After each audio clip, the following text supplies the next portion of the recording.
আসসালামু আলাইকুম everyone, how are you? আশা করি সকলেই অনেক ভালো আছেন। আমিও আলহামদুলিল্লাহ ভালো আছি। আমি আপনাদের প্রিয় হাসান হোসেন স্যার আবারও ফিরে আসলাম নতুন একটি ভিডিও নিয়ে। এবং আজকের ভিডিওতে actually I am going to B talking about 7 common expressions that we usually use in our daily conversation. So আমরা আজকের ভিডিওটি শুরু করি। সো বোর্ডে 7টি কমন এক্সপ্রেশনস লেখা আছে এবং আমরা যেগুলোকে দৈনন্দিন জীবনে অনেক বেশি ব্যবহার করি। সো দেখি প্রথম থেকে আমরা শুরু করি। প্রথমে লেখা আছে টু বি অনেস্ট অথবা ফ্র্যাঙ্কলি স্পিকিং।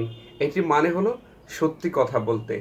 সত্যি কথা বলতে আমরা প্রায় বাংলায় কথা বলি যে সত্যি কথা বলতে আমি এটা পছন্দ করি না। তাহলে কি বলতে পারি? To be honest I don't like it, অথবা frankly speaking I don't like it. সত্যি কথা বলতে আমি এই সম্পর্কে কিছুই জানি না। To be honest I don't know anything about this, frankly speaking I don't know anything about this. So আমরা সত্যি কথা বলতে এই কথার পরিবর্তে ইংরেজিতে টু বি অনেস্ট অথবা ফ্র্যাঙ্কলি স্পিকিং এই কথাগুলো ব্যবহার করতে পারি। সো পরে যেটি দেওয়া আছে as far as I know অথবা as far as my knowledge goes. As far as my knowledge goes এর মানে হলো আমি যতটুকু জানি। আমি যতটুকু জানি। ফর এক্সাম্পল, আপনাকে কেউ প্রশ্ন করলো যে আচ্ছা ওই ছেলেটি কেমন, আপনি বললেন যে as far as I know he is good, অথবা as far as my knowledge goes he is not a bad boy. মানে খারাপ না ছেলেটা, ভালোই, যতটুকু জানি ছেলেটি ভালো।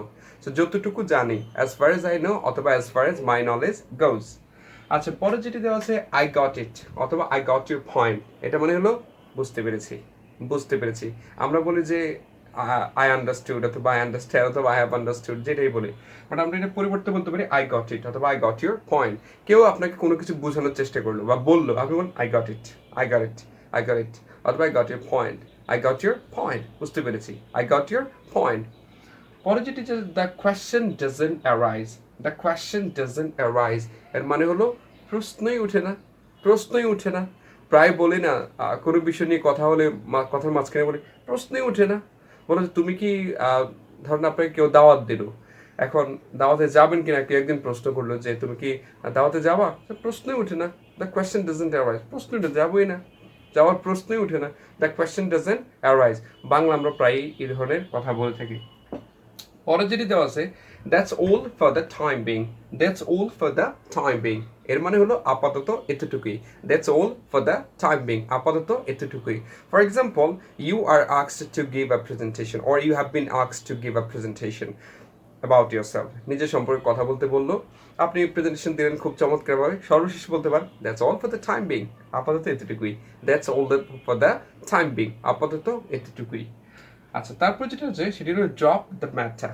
Drop the matter, drop the matter মানে হলো বাদ দাও, এটা বাদ দাও, ড্রপ দ্য ম্যাটার। ধরেন কোনো একটা বিষয় নিয়ে আপনার কথা বলতে বলতে এক পর্যায়ে মানে তর্কের মতো অবস্থা হয়ে গেছে, তর্কাতর্কি শুরু করে দিলেন, তখন আপনি আরেকজন বললো যে ড্রপ দ্য ম্যাটার, বাদ দাও তো বিষয়টা, মানে আলতু পালতু বিষয় নিয়ে কেন কথা বলেন, drop the matter, drop the matter, বাদ দাও, ড্রপ দ্য ম্যাটার। আচ্ছা, the final one is don't get mad. Don't get mad এর মানে হলো পাগলামি করো না। ডোন্ট গেট ম্যাড, পাগলামি করো না। ধরুন আপনাকে আপনার ছোট ভাই আপনার কাছে ডিমান্ড করলো যে একটা আইফোন দেওয়ার জন্য, আইফোন চাইলো। আপনি বললেন যে আচ্ছা ঠিক আছে, দেখি, এখন তো টাকা পয়সার সমস্যা বা দিবনি, এরকম বিভিন্ন কারণ দেখাচ্ছেন।